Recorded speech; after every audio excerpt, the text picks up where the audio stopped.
지금부터 내가 해주는 얘기 들어주겠니? 할렐루야. 오늘 하나님께서 주시는 은혜의 말씀 보시겠습니다. 구약성경 출애굽기 18장 17절 18절 말씀이 되겠습니다. 구약성경 출애굽기 18장 17절 18절 말씀입니다.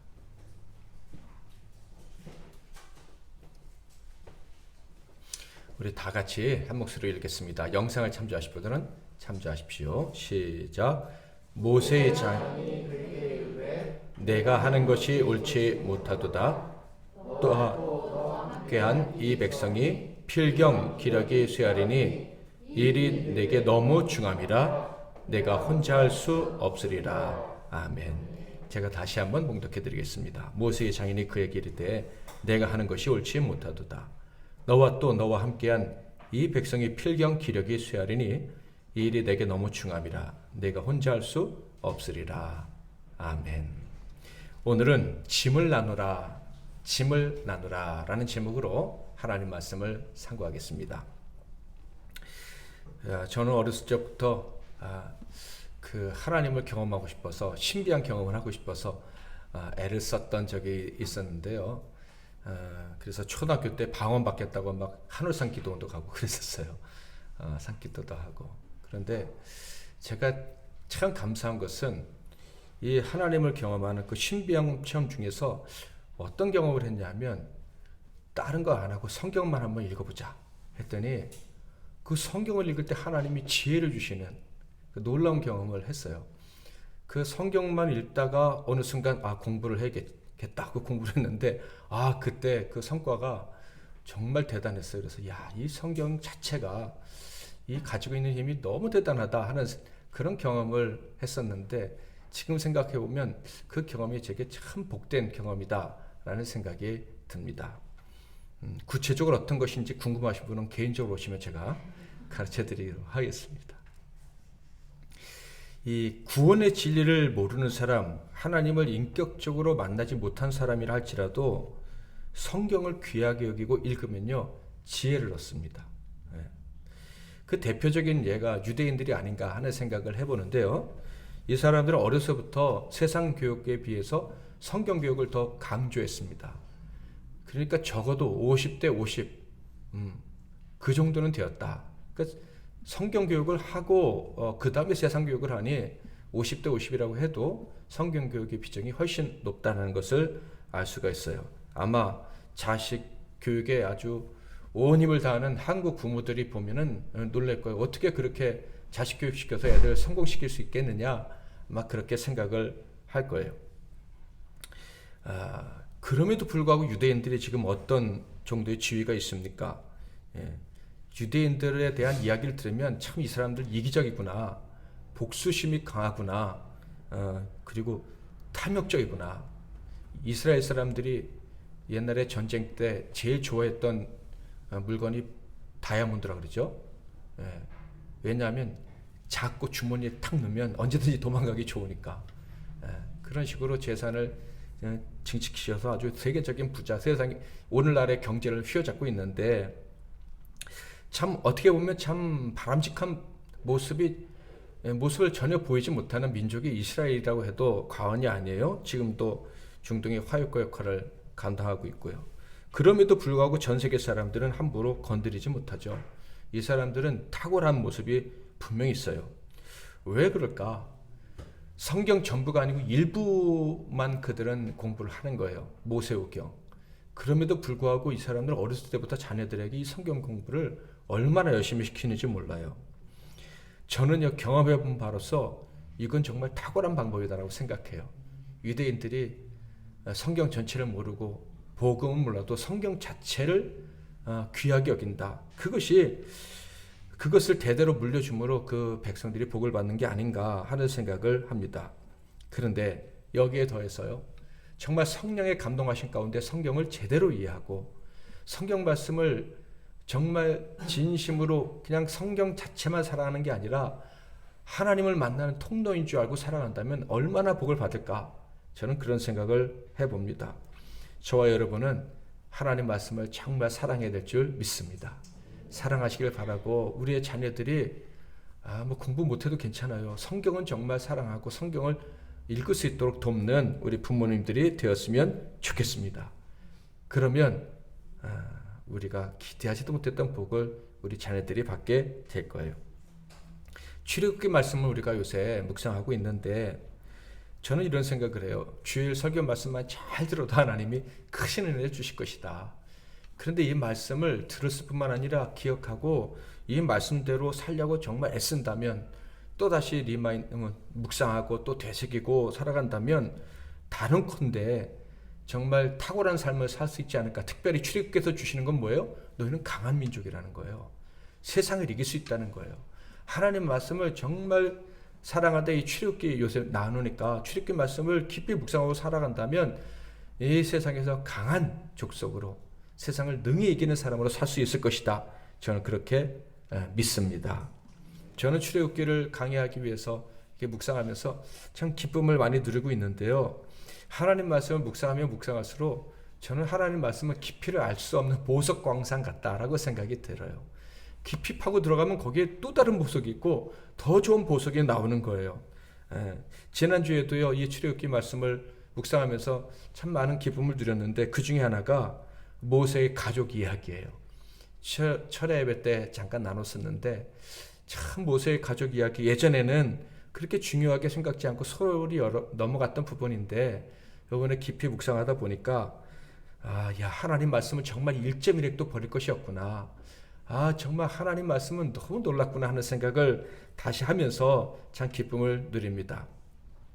자, 오늘도 하나님이 우리에게 참 놀라운 은혜를 주실 것이다 기대하고 이 말씀을 나누고자 하는데요. 모세는 다 아시다시피 참으로 위대한 선지자였죠. 그는 홀로 바로와 대적해서요, 이스라엘 그 백성 200만 명이 넘는 사람들을 애굽에서 구출해 내었습니다. 또 이 이스라엘 백성들 모세가 구출해 냈지만 믿음이 없어요. 그래서 모세를 대적하기까지 했는데, 원망하기까지 했는데 그것을 홀로 감당을 했어요. 홀로 그들과 다투기도 하고 홀로 그들을 설득하기도 하고 그들에게 혼자 당하기도 하면서 그들을 계속해서 이끌고 온 사람이 바로 모세였습니다. 물론 여호수아와 갈렙 같은 충성스러운 사람도 옆에 있기는 했지만 모세가 상대하는 사람은 수백만 명이고 모세 옆에서 그래도 모세 마음을 알아준 사람은 손가락으로 꼽을 정도니 숫자로 상대해보면, 비교해보면 이거는 없는 것과 별 반 차이가 없다라고 생각될 정도입니다. 게다가 아시다시피 모세가 이스라엘 백성들을 이끌고 나올 때 모세는 가족이 없었어요. 가족은 원래는 애굽에 갈 때 데리고 갔었는데 하나님이 막으셔서 가족은 돌려보내고 모세 혼자 그 수백만 명을 대하면서 끌고 왔던 거예요. 그러니까 모세는 위대한 선지자였지만 그 광야에 혼자 있는 사람이었다. 인간적으로 볼 땐 참 외로운 사람이었다라고 볼 수가 있겠어요. 제가 모세였다면 그 출애굽 과정 속에서 마음속에 참 다양한 감정들이 막 생겨났을 것 같아요. 물론 기쁜 마음, 감사한 마음이 우선적으로 있었겠죠. 하나님께 부름받고 하나님이 기억해 주셔서 부름받고 그리고 이스라엘 백성을 구원해낼 수 있었다. 얼마나 감사했겠습니까? 젊었을 적에 모세는요, 이 혈기방장했을 때 자기 힘으로 자기 백성을 구원하고 싶었어요. 나는 진짜다. 나는 백성을 정말 사랑해. 내가 바로의 궁궐에 살지만 나는 바로의 공주의 아들로 사는 것보다, 왕자로 사는 것보다 내 백성을 구원하는 걸 더 좋아해. 이게 진심이야 라는 것을 증명하고 싶었지만 진심이 아니라고 그렇게 치부될 수밖에 없는 일을 겪었어요. 백성들에게 배신을 당했고 하나님도 그를 도와주지 않으시는 것 같았습니다. 그러니까 하나님을 위해 살려고 하고 백성들을 위해 살려고 했던 내 열정은 가짜였나 보다라고 생각했을지도 몰라요. 나는 진심이었는데, 그러나 결과론적으로 보니까 나는 진심이 아니었구나, 나는 진짜가 아니었나 봐 라고 생각을 하면서 40년을 보냈다. 그런데 하나님이 불러주셔서 40년 전에 네 마음은 가짜가 아니었어, 진짜야. 나는 네 마음을 받을 준비가 돼 있었어 라고 해주시니 얼마나 기뻤겠어요. 여러분도 사랑하는 사람들, 가족을 위해서 진심으로 대했는데 거절을 당해본 경험이 있을지 모르겠는데 어느 날 많은 시간이 지났을 때 그게 진짜다라고 증명이 된다면 얼마나 기쁘겠습니까? 그래서 모세는 참 기뻤을 거예요. 이스라엘 백성들을 구원해내는 것도 물론 기뻤죠. 그런데 그 구원할 때 어떻게 자기의 입에서 나오는 말과 자기의 손에 들고 있는 지팡이를 통해서 이스라엘 백성들을 구원해냈습니다. 도대체 내가 뭐라고 이런 일을 할 수 있는가? 430년 전에 그들의 조상 요셉은 큰 구원을 위해서 나를 하나님이 애굽에 먼저 보내셨다라고 했는데 하나님이 큰 구원을 위해서 나를 또 애굽에 보내신 거 아니에요. 요셉과 같이 큰 일을 자기가 할 수 있다니 상상할 수도 없는 일이 자기 삶에 이루어졌다라는 것 때문에 그는 기뻤을 것입니다. 게다가 출애굽 과정에서 하나님이 모세에게 얼마나 큰 영광을 주셨어요.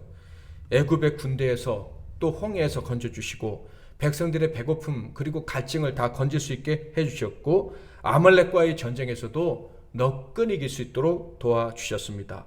심지어 백성들이 불평하고 원망할 때에도 하나님이 변함없이 사랑해 주셔서 그들이 다시 회복되는 그런 기적들을 이룰 수 있도록 해주셨어요. 그러니 모세는 참으로 기쁜 마음으로 이스라엘 백성들을 이끌고 가고 있었을 거예요. 그런데 또 다른 마음도 있었을 거예요. 뭐냐 하면 이 엄청난 구원의 역사를 이룰 때 사람이니까 이 일을 자기 아내하고 두 아들들에게 자랑하고 싶었을 거예요. 야, 내 아내와 내 두 아들이 하나님이 이렇게 엄청난 역사를 이루시는 것을 보았었더라면 얼마나 좋았을까라는 생각을 했을 것 같아요. 저라면 그렇게 했을 것 같아요. 그런데 그들은 구경을 못했습니다. 왜요? 두고 왔으니까. 왜 두고 왔어요?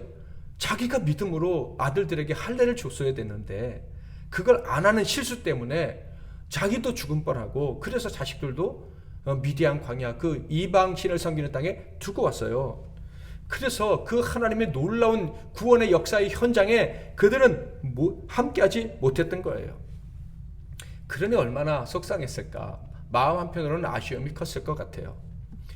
그런데 자기 아들, 자기 아내가 그런 경험을 하지 못하도록 내버려 두고 이스라엘 백성들은 그 경험할 수 있도록 자기가 온 마음을 자기 생명을 쏟아서 구원해내는데 백성들의 태도는 어떻습니까? 믿음의 태도를 보이지 않는 거예요. 처음엔 믿음이 있는 것 같았는데 나중에 보니까 기껏 구해내놓게 보니까 애굽의 바로 왕과도 별반 차이가 없어요. 완악했던 애굽 왕과 별반 차이가 없을 정도로 완악함을 그대로 드러내고 있습니다. 그들은 하나님을 믿지 못하겠다고 하면서 모세를 대적하고 하나님을 대적하는 거예요. 심지어 모세를 향해 돌까지 들어서 치려고까지 했잖아요. 기쁜 마음으로 사명을 감당하고 사람들을 구원해냅니다. 그 엄청난 사고를 통해서 열매를 맺을 수도 있었습니다. 그런데 사실 모세 개인을 한번 가만 생각해보면 참 고독했을 것 같습니다. 스카펙이라는 유명한 책이 있어요. 저도 학생 때 읽은 기억이 나는데 아직도 가야 될 길이라는 책이에요. 그 스카펙이 이런 말도 했어요. 더 충만한 나를 경험하기를 원한다면 더 큰 고통을 겪어야 된다. 모세가 이런 생각을 하지 않았을까? 나는 여전히 이 길을 가야 되는데 기쁨이 별로 없구나. 기쁘지만 참 많이 힘들구나. 내가 정말 기쁨이 충만한 날을 맞이하려면 온전히 기뻐하려면 얼마나 더 고통을 겪어야 되겠는가. 그것도 혼자. 그런 생각을 모세가 했을 것 같아요. 그래도 성경을 보면 찾아봐도 이 순수한 사람, 이 마음이 깨끗한 모세는 착한 사람 모세는요 불평하지 않아요. 그냥 당연히 그렇게 살아야 된다고 생각을 하고 있는 것 같습니다. 뒤에 나오지만 장인 이드로가 말하기 전까지는 자기가 얼마나 힘든 삶을 살고 있는지 별로 인식을 하지도 못했던 것 같아요. 그저 당연하게 백성들의 짐을 나 혼자 다 지고 가야 된다. 쓰러지더라도 이게 내 사명이고 나에게 주어진 복된 과제야. 뭐 이렇게 생각하면서 살아가고 있었던 것 같습니다.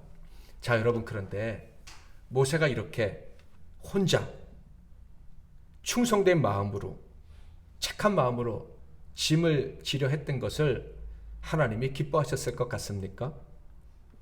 성경을 보니까 결국 그렇지 않았다라는 거예요. 자, 가장 결정적인 순간에 모세의 가족이 모세에게 찾아옵니다.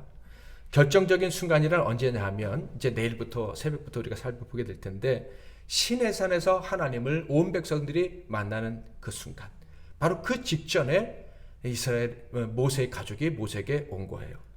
가장 영광스러운 순간 바로 앞에, 그때 모세의 가족이 모세에게 왔다 하는 거예요. 또한 불평과 원망의 회오리가 확 지나가고 전쟁의 그 어려움도 싹 지나간 다음에 완전한 승리를 거둔 다음에 모세의 가족이 모세에게 왔다라는 거예요. 사실 이거 하나만으로도 할 얘기가 많이 있는데 하나님이 참 자비하시구나, 하나님이 참 적절한 순간에 모세를 위로하시는구나 하는 생각이 드는 일이 벌어졌다라고 할 수가 있겠습니다. 자, 그때 모세의 가족이 모세에게 오는데요, 모세의 가족들이 올 때는요 좋은 소식만 듣고 왔어요. 그러니까 백성들이 불평하고 백성들이 돌을 들어서 모세를 치료했다 이런 소리는 가족들이 하나도 안 듣고 좋은 소식만 듣다가 모세를 만났다 하는 거예요. 자, 18장 1절 같이 한번 읽어보겠습니다. 시작. 이드로가 하나님이 모세에게와 자기 백성 이스라엘에게 하신 일, 곧 여호와께서 이스라엘을 애굽에서 인도하여 내신 모든 일을 들으니라. 그러니까 긍정적인 소식만 듣고 마음이 굉장히 좋은 상태에서 모세를 만나러 왔다 하는 거예요. 만약에 모세하고 같이 있었으면요, 모세의 아들, 딸, 아내는 별로 믿음도 없었을 텐데 무조건 모세 편 들었을 거 아닙니까? 믿음도 없는 사람이 모세 편 들었다, 하나님 편을 든다, 가족이니까 아마 그랬으면 제 생각엔 상처를 참 많이 받았을 것 같아요. 여기저기 막 얻어 터지면서 하나님, 자기도 모르게 하나님도 원망하고 모세 당신 왜 이렇게까지 해야 되느냐, 아마 그랬을 것 같아요. 그런데 그런 일을 당하도록 하지 않으셨다라는 것을 알 수가 있어요. 게다가 성경을 계속 읽어보면요, 이 모세의 가족이 참 순수하다는 것을 알 수가 있어요. 놀랍게도 그 가족 중에 장인 이드로가 있었는데요, 이 장인은요 이방 신을 섬기는 제사장이었어요. 그런데 이 사람이 모세의 이야기를 듣고요 하나님을 믿고 하나님을 찬양하는 거예요. 18장 9절 10절 11절 읽어보겠습니다. 이드로가 여호와께서 이스라엘에게 큰 은혜를 베푸사 애굽 사람의 손에서 구원하심을 기뻐하여 이드로가 이르되 여호와를 찬송하리로다. 너희를 애굽 사람의 손에서와 바로의 손에서 건져내시고 백성을 애굽 사람의 손 아래에서 건지셨도다. 이제 내가 알아도다. 여호와는 모든 신보다 크심으로 이스라엘에게 교만하게 행하는 그들을 이기셨도다 하고. 이 이야기를 들을 때 모세는 아마 큰 위로를 받았을 거예요. 정말 감사한 마음이 들었을 거예요. 제가 모세 입장에서 좀 상상을 해보니까 정말 기뻤을 것 같아요. 그리고 모세의 마음이 막 느껴지는 것 같아요. 야, 내가 지금까지 한 수고가 결코 헛되지 않았구나.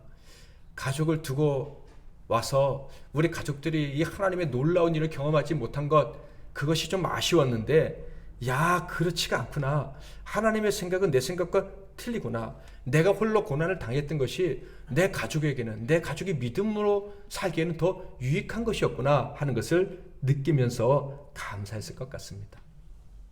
여러분도 그렇게 생각이 되시죠? 하나님은 이렇게 모세가 끝까지 그리고 언제나 모든 짐을 홀로 감당하기를 원치 않으셨어요. 때가 되니까 정말 믿음의 동력자들을 붙여주시는데 그 믿음의 동력자가 다름 아닌 또 가족인 거예요. 여호수아와 갈렙 같은 사람도 주시고 자기 장인까지 믿음이 충만해져서 모세와 함께 할 수 있도록 하나님이 해주셨다 하는 거예요. 사랑하는 성도 여러분, 여러분의 가족도 다 여러분에게 그런 큰 힘이 되는 분들이 될 줄 믿으십시오. 지금은 혹시 혼자 가는 것 같아도 하나님이 절대 혼자 내버려 두지 않으실 거예요. 이런 하나님의 뜻은 누구에게나 마찬가지예요. 그래서요, 사도 바울은 이렇게 얘기를 합니다. 갈라디아서 6장 2절 시작. 너희가 짐을 서로 지라 그리하여 그리스도의 법을 성취하라. 여기서 짐이란 근심거리들을 말해요. 자, 믿음의 길을 가려 할 때 혼자 감당하다가 넘어질 수밖에 없는 문제들, 이것을 지금 여기선 짐이라고 말하는 거예요. 구약 시대에는 이 같은 짐을 질 사람을 이렇게 가족으로 한정해놨지만 신약 시대에 가면 그 가족이 하나님의 아들, 딸, 그러니까 저 여러분 다 하나님의 가족인 거예요. 하나님 안에서 가족인 거예요. 그래서 우리가 서로 같이 짐을 지라고 하나님이 말씀하시는 거예요. 저와 여러분은 가족으로서 서로에게 위로가 되고 근심거리를 대신 져주는 큰 힘이 되는 사람들입니다. 아멘. 모세에게도요 그 짐이 있었지요. 무너질 수밖에 없고 넘어질 것 같은 짐들이 있었어요. 그런데 그 짐을 언제까지 혼자 져야 되느냐? 하나님은 아니야. 그거 그렇게 끝까지 혼자 지는 거 아니야. 나눠줘야 돼. 그것이 하나님의 뜻이었다 하는 거예요. 성경을 통해서 우리는 확실히 알 수가 있어요. 하나님은 성도들이요 혼자 짐을 지고 가는 것 절대 기뻐하지 않으신다는 거예요. 그래서 빌립보서에서는 이런 말씀을 하셔요. 2장 4절 각각 자기를 돌볼 뿐더러 또한 각각 다른 사람들의 일을 돌보아 나의 기쁨을 충만하게 하라. 서로 짐을 나눠주는 것이 하나님의 기쁨이라는 거예요. 심지어 5절에 보면 같이 읽어볼까요? 시작. 너희 안에 이 마음을 품으라. 곧 그리스도 예수의 마음이니. 서로 짐을 나눠주는 것이 바로 예수의 마음을 가지고 사는 것이다 라는 거예요. 자, 옆에 계신 분하고 좀 나누겠습니다. 당신의 짐을 제게 좀 나눠주세요. 그 짐 혼자 지고 가지 마세요. 아멘. 당연합니다. 예수님이 이 땅에 오신 이유가 뭐예요? 우리의 짐을 대신 지시려고 오신 거예요. 대신 지시고 십자가에서 죽으시려고 오신 거예요. 그리고 우리에게도 십자가 지고 따르라고 하시잖아요. 이게 무슨 말이에요? 예수님처럼 너희도 서로 짐을 나눠지고 가야 된다. 그게 믿음의 길이야. 그게 하나님이 기뻐하시는 길이야.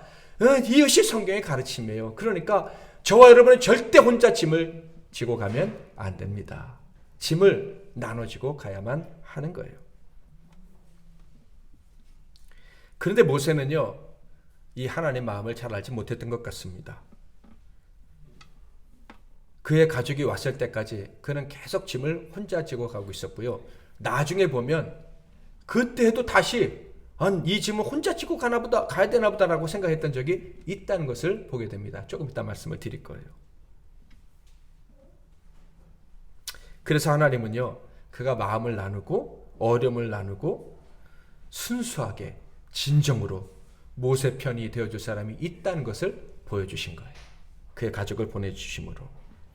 그런데 가족이 왔지만 말씀드린 것처럼 모세는 혼자 짐을 지려고 했죠. 그게 누구의 눈에 딱 들통이 났냐면 그의 장인 아버지 이드로의 눈에 들통이 난 거예요.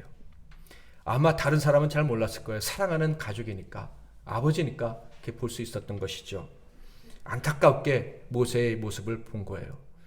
이드로의 눈에, 장인의 눈에 들통이 났다면 우리 하나님께는 어떻겠을까? 하나님도 역시 보셨을 거예요. 야, 모세가 너 혼자 짐을 지고 오래 하는구나. 너 얼마나 힘드냐. 그거 나눠줘야 되는데, 혼자 지고 가면 안 되는데. 자, 그렇다면 이드로의 눈에 비친 모세의 모습이 어떠했는가? 13절 같이 한번 읽겠습니다. 시작. 이튿날 모세가 백성을 재판하느라고 앉아있고 백성은 아침부터 저녁까지 모세 곁에 서 있는지라. 모세가 아침부터 저녁까지 재판을 했다 이런 얘기예요. 백성들이 옳고 그름의 문제를 가지고 와서 어떤 것이 옳습니까? 어떤 것이 하나님의 뜻에 맞습니까? 라고 질문을 할 때마다 답을 주는데요. 백성들이 다 오니까 모세는 하루 종일 거기 앉아서 재판을 해야 되고 백성들도 힘들었어요. 하루 종일 그 순서를 기다리려니 얼마나 힘들었겠습니까? 모세는 참으로 피곤하게 고된 일과를 하고 있었던 거예요. 매일 반복되는 일이었지만 모세는 응당 자기가 해야 되는 일로 생각하고 그냥 피곤함에도 불구하고 괜찮아 하면서 이 일을 하고 있었다 하는 거예요. 물론 그가 할 수 있는 일이긴 했어요. 그는 지도자로 부름받은 사람이죠. 또 그는 애굽에서 왕자로서의 교육까지 받은 사람이에요. 그러니까 이 법에 대해서, 법의 원리에 대해서 모세만큼 아는 사람은 없었을 것이다. 게다가 그는 하나님의 계시를 직접 받는 유일한 사람이잖아요. 그러니 그는 자기야말로 자기가 이 일을 해야 될 유일한 사람이라고 생각을 했을 거예요. 그래서 피곤을 무릅쓰고 백성들을 계속 혼자 상대했죠. 여러분 잘 생각하시며 오늘 말씀을 드려야 돼요. 이건 나 아니면 안 돼. 나밖에 할 사람이 없어. 이런 문제들 분명히 있으실 거예요. 그게 진짜 맞나? 좀 생각하면서 이거 진짜 나 혼자 해야 되나? 생각하면서 오늘 말씀을 들으셔야 돼요.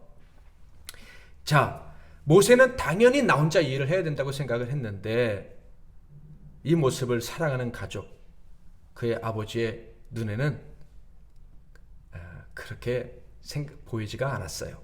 14절 모세의 장인이 모세가 백성에게 행하는 모든 일을 보고 이르되 내가 이 백성에 행하는 일이 어찌 됨이냐? 어찌하여 내가 홀로 앉아있고 백성은 아침부터 저녁까지 내 곁에 서 있느냐? 모세는 당연하게 자기 할 일을 하고 있다고 생각했지만 아버지의 눈에는 안쓰럽게 느껴졌어요. 오늘 우리 송 집사님이 이사 갔다고 맛있는 간식을 이렇게 내셨는데 지난주에 이사 가서 정리가 잘 됐냐고 그랬더니 가족이 3명이 늘었대요. 사람 있는 줄 알고 지금도 많은데 또 늘었어요? 그랬더니 강아지가 늘었대요. 강아지가. 그래서 얼마나 힘드셔야 되니까 표정이 딱 혼자 힘든 것 같아요. 분명히 애들이 자기네들이 키우겠다고 데려왔겠지. 근데 다 엄마 몫인 거야. 우리는 안 봐도 다 알아요. 근데 다 혼자 감당하면 안 됩니다. 오늘 아무도 아멘을 안 하시네. 엄마 혼자 감당하면 안 되고 그거를 어떻게 나눌까 이제 생각하셔야 돼요. 나누셔야 돼요. 우리 아들이 든든한 아들들이 둘이 왔으니 오늘 말씀 듣고 나누리라 믿습니다. 이드로가 모세에게 너 왜 이렇게 고생하고 있느냐? 라고 얘기를 하니까 모세가 대답합니다. 15절 16절 모세가 그의 장인에게 대답하되 백성이 하나님께 물으려고 내게 오미라. 그들이 일이 있으면 내게로 오나니 내가 그 양쪽을 재판하여 하나님의 율례와 법도를 알게 하나이다. 저 이렇게 힘들게 일하는 건 당연한 거예요. 제가 하는 일은 하나님의 뜻을 묻고 판결하는 거잖아요. 백성들이 하나님 뜻을 알고 싶어서 내게 오는 거 그거 귀한 일 아닙니까?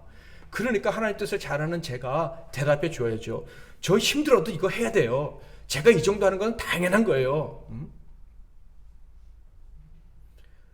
모세는 당연하다고 아주 당당하게 말하는데 이 모세의 말에 대한 이드로의 대답은 충격적인 것이었어요. 저 예전에 이 구절 읽고 저도 충격을 받았어요. 어떻게 모세에게 이런 말을 할 수 있지? 자, 한번 읽어보겠습니다.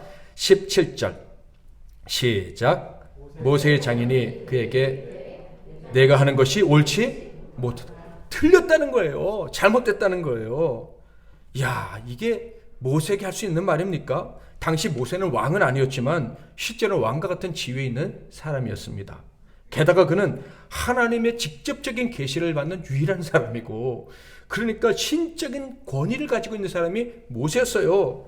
이스라엘 지도자가요. 그런 지도자가 이것은 아주 중요한 일이고 내가 반드시 감당해야 될 내 사명입니다 라고 말합니다. 하나님의 뜻이고 하나님 나라의 일입니다 라고 당당하게 주장합니다. 그런데 이방인 제사장이 와가지고 자기가 장인이라는 이유 하나만으로 감히 모세에게 네가 틀렸다. 어떻게 이렇게 말을 해요? 저는 어렸을 때 이 구절을 읽고 충격을 받았어요. 사실은 답을 잘 얻지 못했었는데 어떻게 이런 말을 할 수가 있지? 저는 도저히 이해가 안 되더라고요. 이해하자면 딱 한 가지죠. 가족이니까, 사랑하니까, 아버지니까 이런 말을 할 수가 있는 거예요. 아마 모세가 이런 말을 들었을 때 좀 당황스러웠을 것 같아요. 아버지니까 이런 말을 하시지만 이방의 제사장이라 하나님에 대해서 잘 모르니까 이런 얘기를 하시겠지. 아마 이 정도로 생각하지 않았을까라는 생각을 해봅니다. 모세가 이드로의 말을 처음 들었을 때 어떤 표정이었을까? 한번 상상해 보세요. 그렇게 어렵지는 않을 것 같아요. 모세가 분명 좋은 반응을 하진 않았을 것 같은데 이드로는요 아랑곳하지 않고요 모세가 틀린 이유를 정확하게 이야기를 합니다. 18절 너와 또 너와 함께한 이 백성이 필경 기력이 쇠하리니 일이 내게 너무 중함이라 내가 혼자 할 수 없으리라. 모세가 잘못했다고 말한 이유는 네 체력도 다할 거고 백성들도 피곤할 것이다 라는 거예요. 근데 생각해 보면요, 모세는요 지금 80이 훌쩍 넘었잖아요. 이 늙은 사람이 지금까지 한 일이 얼마나 대단합니까? 그런 나이가 무색하게 하나님이 주시는 힘으로 지금 이 일을 하고 있는 거예요. 그러니까 하나님이 힘 주시면 이 일을 끝까지 할 수 있다. 모세는 분명히 생각할 수 있었을 것 같아요. 그렇게 보면 이드로가 잘못 생각하고 있는 거 아닌가라고 볼 수도 있는 거죠. 그런데 이드로의 말을 보면요, 전능하신 하나님을 무시하고 있는 게 아니에요. 하나님의 뜻을 대항하고 있는 것도 아니에요. 19절 20절 이제 내 말을 들으라. 내가 내게 방침을 가르치리니 하나님이 너와 함께 계실지로다. 너는 하나님 앞에서 그 백성을 위하여 그 사건들을 하나님께 가져오며 그들에게 율례와 법도를 가르쳐서 마땅히 갈 길과 할 일을 그들에게 보이고. 그러니까 그는 모세의 권위 인정하고 있어요. 하나님께 모든 문제들 가져가야 돼. 그것도 인정하고 있어요. 그리고 백성들에게 하나님 섬기는 법 제대로 가르쳐야 돼. 그래, 네가 하는 일 맞아. 그거 다 인정해주고 있다 하는 거예요. 또한 23절에 보면 내 충고는 하나님께서 허락하신다는 것을 전제로 하는 충고지 내가 무조건 옳다고 하는 것 아니야 라는 것도 알 수가 있어요. 23절 같이 한번 읽겠습니다. 시작. 하나님께서도 내게 허락하시면 내가 이 일을 감당하고 이 모든 백성도 자기 곳으로 평안히 가리라. 절대로 교만한 마음으로 내가 말하는 게 아니야. 단지 안타까운 마음으로 내게 이야기를 하는 거야. 주제넘게 하는 것 절대로 아니야. 하나님이 받아주시기를 바라면서 하는 충고야. 그렇다면 왜 이드로는 이런 충고를 합니까? 어떻게 무슨 용기를 가지고 모세가 틀렸다고 말할 수 있었을까요? 믿음이 있었기 때문이에요. 어떤 믿음이요? 하나님이 너를 택하신 것처럼 이스라엘 백성들을 택하셨다면 그 사람들 중에도 너와 같이 하나님의 뜻을 받들어 일할 사람이 있을 거야. 그런 믿음이 있었다는 거예요. 자, 21절 22절 같이 한번 읽겠습니다. 시작. 너는 21절 시작. 너는 또 온 백성 가운데서 능력 있는 사람들 곧 하나님을 두려워하며 진실하며 불의한 이익을 미워하는 자를 살펴서 백성 위에 세워 천부장과 백부장과 50부장과 10부장을 삼아 그들이 때를 따라 백성을 재판하게 하라. 큰 일은 모두 내게 가져갈 것이요 작은 일은 모두 그들 스스로 재판할 것이니 그리하면 그들이 너와 함께 담당할 것인즉 일이 내게 쉬우리라. 제가 많은 엄마들을 보면요, 어떤 엄마는 너무 힘들게 혼자서 다 일을 해요. 왜 그런가 보니까 우리 아이들은 못한다는 거예요. 내가 안 하면 절대로 못한다. 그러니까 내가 다 해줘야 돼. 그래서 엄마들이 힘들게 살아요. 어떤 엄마는 아유 내가 어떻게 다 해. 우리 애들들이 있는데 맡기니까 엄마도 편하고 애들들도 또 자기를 감당하고 이런 모습들을 보게 되더라고요. 이드로는요 알았던 거예요. 그는 이방의 제사장이지만 그는 믿었던 거예요. 하나님이 택한 사람이나 이 사람들이 분명 능력이 있을 것이다. 모세가 감당할 수 없는 부분들을 감당해 줄 사람이 있을 것이다 라는 것을 믿고 알았던 거예요. 그래서 일꾼을 세우다라고 명령을 부탁을 한 것이죠. 자, 이런 이들의 충고에 모세가 어떻게 반응했습니까? 24절 이에 모세가 자기 장인의 말을 듣고 그 모든 말대로 하여 순종했다는 거예요. 그래서 우두머리들을 세웠습니다. 천부장, 백부장, 50부장, 10부장. 그들을 세워서 이제 자기의 짐을 나눴다 하는 거예요. 그때 성경을 보면 갑자기 이렇게 자기 혼자 다 해야 된다고 생각했던 사람이 이들의 말을 듣고 즉각 순종해서 짐을 쫙 나눠버렸는데 어떻게 이렇게 쉽게 할 수 있었을까 하는 질문을 하게 됩니다. 제 생각에는 모세가 이들의 말을 듣는 순간 그렇구나. 내가 하나님 뜻을 오해했구나 라고 생각을 했을 것 같아요. 민수기서를 보면요, 하나님의 뜻이 정말 모세 혼자 짐을 지고 가는 것이 아님을 분명히 보여주십니다. 출애굽한 이후에 한참 시간이 지났을 때예요. 그때 가나안으로 들어가지 못하고 광야에서 방황할 때였는데 그때 이스라엘 사람들은 또다시 불순종을 했어요. 만나와 메추라기를 매일 먹다가 보니까 질린 거예요. 그래서 더 이상 이거 못 먹겠다 하면서 원망을 하는 거예요.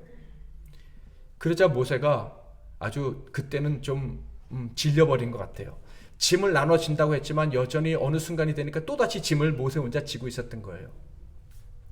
여러분, 우리도 그렇잖아요. 짐을 나눠진다고 하지만 어느 순간 보면 또 자기 혼자 다 짐을 지고 있잖아요. 모세가 또 다시 짐을 다 지고 있었던 거예요. 그래서 하나님께 나아가서요, 저는 더 이상 이 사람들 데리고 갈 수가 없어요. 저는 책임질 수가 없어요 라고 말했어요. 그러자 그때 하나님이 이렇게 얘기를 하십니다. 민수기 11장 16절 17절 같이 한번 읽겠습니다. 자, 시작. 이스라엘 노인 중에 내가 알기로 백성의 장로와 지도자가 될 만한 자 70명을 모아 내게 데리고 와 회막에 이르러 거기서 너와 함께 서게 하라. 내가 강림하여 거기서 너와 말하고 내게 임한 영을 17절 시작. 내가 강림하여 거기서 너와 말하고 내게 임한 영을 그들에게도 임하게 하리니 그들이 너와 함께 백성의 짐을 담당하고 너 혼자 담당하지 아니하리라. 아멘. 70명 예전에 뽑아놨던 사람들이에요. 근데 모세가 혼자서 나는 감당하지 못합니다 하니까 야, 뽑아놨던 70명 다시 데리고 와. 그들과 같이 짐을 져 라고 말씀을 하신 거예요. 그러니까 이드로가 말할 때 그것은 하나님의 뜻이었다는 거예요. 모세가 그 영안이 밝은 사람이 이게 하나님 뜻이구나 깨닫고 짐을 나누게 되었다 하는 거예요. 성경을 보면요, 하나님은요 예수님조차도 혼자 짐을 감당하게 하시기를 않으셨어요. 요한복음 8장 29절에 보니까 나를 보내신 이가 나와 함께 하시도다. 나는 항상 그가 기뻐하시는 일을 행함으로 나를 혼자 두지 아니하셨느니라. 연약한 인간의 몸을 입으신 예수님은요 혼자 십자가를 지셔야 될 걸 아셨지만 제자들에게도 이런 얘기를 하셨어요. 야, 짐을 나랑 같이 좀 지자. 마태복음 26장 38절 이에 말씀하시되 내 마음이 매우 고민하여 죽게 되었으니 너희는 여기 머물러 나와 함께 깨어 있으라 하시고. 좀 나와 같이 짐을 지자 했는데 이 제자들이 짐을 안 졌어요. 쿨쿨 잠만 잤어요. 그러자 예수님이 서운한 마음을 이렇게 표현하셨어요. 40절 26장 40절 자, 시작. 제자들에게 오사 그 자는 것을 보시고 베드로에게 말씀하시되 너희가 나와 함께 한 시간도 이렇게 깨어 있을 수 없더냐. 예수님은요 혼자 짐을 지고 가실 뿐이지만 그럼에도 불구하고 제자들에게 같이 짐을 지자. 왜 이런 말씀하셨어요? 너희들은 짐을 이제 같이 져야 돼. 절대 짐을 혼자 지고 가면 안 돼. 그것을 가르쳐 주시기 위함이에요. 하나님은요 가족, 특별히 이드로를 보내서 모세를 위로해 주십니다. 위로해 주셨을 뿐만 아니라 짐을 혼자 지고 가는 것이 아니라 나눠지고 가는 것이다 하는 것을 가르쳐 주셨어요. 이 일을 마치고 이드로가 돌아갑니다. 26절 27절 그들이 때를 따라 백성을 재판하되 어려운 일은 모세에게 가져오고 모든 작은 일은 스스로 재판하더라. 모세가 그의 장인을 보내니 그가 자기 땅으로 가니라. 모세가 힘들고 혼자 짐을 지고 가는 것, 그것을 해결해 주려고 이드로가 왔다 갔구나 하는 것을 알게 됩니다. 사랑하는 성도 여러분, 저는요 정말 감사해요. 그 중에 하나가 여러분이 계시다는 것, 같이 짐을 지고 싶어하는 성도님들이 계시다는 것 생각할수록 얼마나 기쁘고 감사하고 힘이 되는지 모릅니다. 또 가만 보니까 우리 성도님들도 서로 짐을 지시려고 나눠주시려고 하시는 것 같아요. 그 모습이 얼마나 감사하고 기쁜지 모르겠습니다. 오늘 우리 집사님 기도 중에도 우리가 나누게 해달라고 기도하셨는데 혼자 짐을 지고 가는 성도는 한 사람도 없는 우리 MBC 나눔교회가 되기를 축복합니다. 예전에는요 제가 우울증 환자를 보면 참 마음이 약한 분이구나. 잠언 4장 23절에 보면 무릇 지킬 만한 것보다 내 마음을 지키라. 여기서 생명의 근원이 난다라고 했는데 교회 생활 하시면서도 마음을 지키지 못해가지고 저 우울증에 걸리는구나. 하나님 저분의 마음을 지켜주세요. 이렇게 기도를 했었거든요. 그런데 정말 큰 어려움을 저도 좀 겪어보니까 이 어떤 선이 있더라고요. 요 선에서 내가 마음을 탁 풀어버리면 우울증이 올 수도 있겠구나. 여기서 내가 조금 긴장을 놓아버리면 나도 내 마음을 더 이상 간수하지 못하고 쓰러질 수도 있겠구나. 그런 부분을 경험하게 되더라고요. 그렇구나. 사람의 마음이 그렇게 말처럼 쉬운 게 아니구나. 그런 생각을 했어요. 그러니까 아무리 강한 마음을 가지고 살려고 해도 어느 순간이 되면 그냥 푹 꺼져버리는 그 순간을 누구라도 당할 수 있는 거예요. 그러니까 아무리 마음이 강하고 저 사람은 아주 의지가 대단해 하는 사람도 한순간 생각만 조금 잘못하면은 그냥 우울증에 걸리고 공황장애에 걸릴 수 있겠다 하는 것을 제가 좀 알게 되었어요. 그래서 우리 성도들에게 제안을 하고 싶어요. 한번 따라해 볼까요? 넘어지기 전에 나눕시다. 쓰러지기 전에 나눠야 돼요.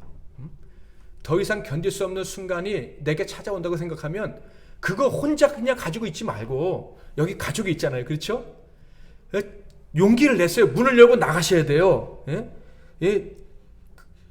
더 큰 짐이 올 수 있다는 사실을 빨리 기억하고 그것을 빨리 나누셔야만 됩니다. 여러분 짐을 나누시기를 바랍니다. 교회 일꾼 세우는 거 성도들이 참 중요하게 여기더라고요. 안수집사 되고 권사 되고 장로 되는 거. 교회에 보면 그것들을 참 중요하게 여기는 것 같아요. 그런데 왜 그 일이 중요합니까? 일꾼들은 뭘 해야 되는 사람이에요? 일꾼이니까 짐을 져야죠.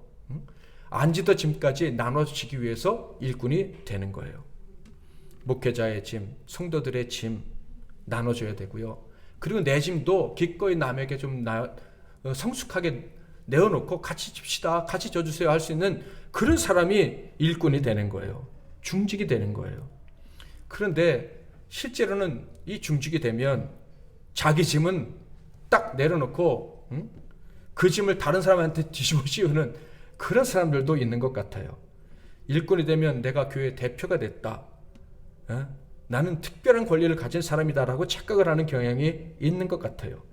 그렇게 하면 교회의 권리가 자유가 인권이 보호된다고 생각을 하는지 그렇게 생각하는 사람은 결코 복음을 알지 못하는 사람이고 어린아이와 같은 신자라고 할 수가 있습니다.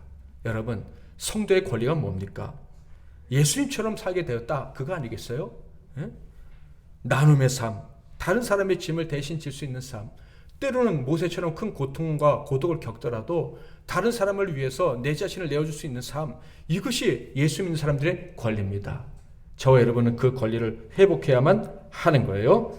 요한복음 14장 17절 18절 그는 진리의 영이라 세상은 능히 그를 받지 못하나니 이는 그를 보지도 못하고 알지도 못함이라. 그러나 너희는 그를 아나니 그는 너희와 함께 거하시며 또 너희 속에 계시겠습니다. 내가 너희를 고아와 같이 버려두지 아니하고 너희에게로 오리라. 어려운 사람들을 고아와 같이 버려두지 않는 영이 우리에게 있어요. 그러므로 우리는 언제나 어렵고 힘들고 외로운 사람들의 짐을 대신 져주고 또 나누면서 가야만 할 것입니다. 사랑하는 성도 여러분, 우리의 길은 어리든 나이가 들었든 광야길입니다. 그래서 어렵습니다.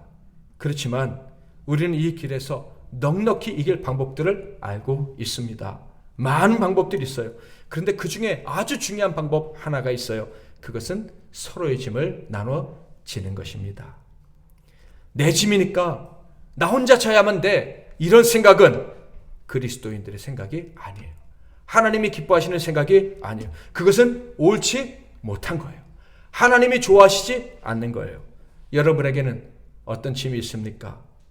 혹시 여전히 이 짐은 나 혼자만 져야 돼 라고 하는 그런 이상한 고집을 가지고 지고 있는 짐은 없습니까?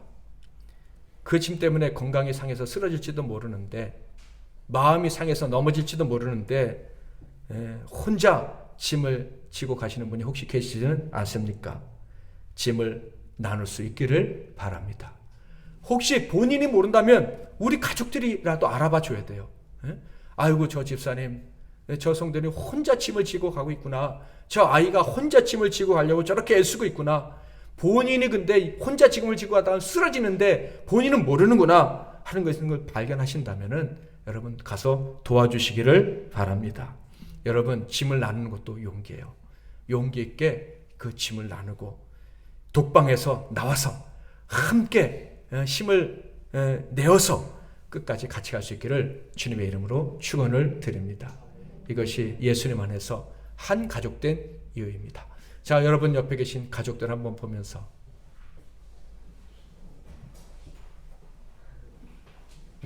그분 때문에 이제 우울증 걸리긴 다 틀렸어요. 그분 때문에 우리는 쓰러지지 않고 이겨낼 것이에요. 이번 주라도 당장이라도 여러분이 감당하기 어려운 짐이 있다면 꼭 나누고 기도 부탁하고 그렇게 함께 이겨낼 수 있기를 축복합니다. 너희가 짐을 서로 지라 그리하여 그리스도의 법을 성취하라. 아멘. 이제는 우리 주 예수 그리스도의 크신 은혜와 우리 하나님 아버지의 극진하신 사랑하심과 성령님의 위로교통 충만 복 주시는 은혜가 이 시간 하나님께서 우리의 짐을 대신 져 주시고 또 성도들이 서로 대신 짐을 져 주므로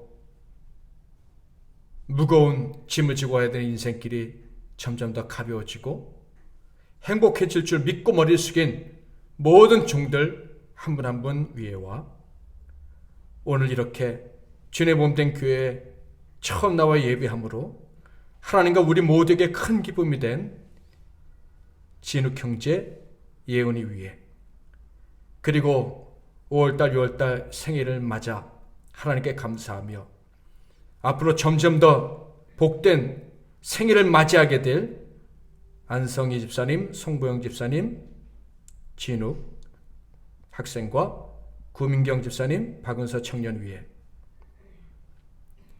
이 나라와 이 민족과 세계 열방과 주님이 피로 값주고 다신 우리 MBC 나눔교회 위에 이제로부터 영원토록 함께 하실지어다. 아멘.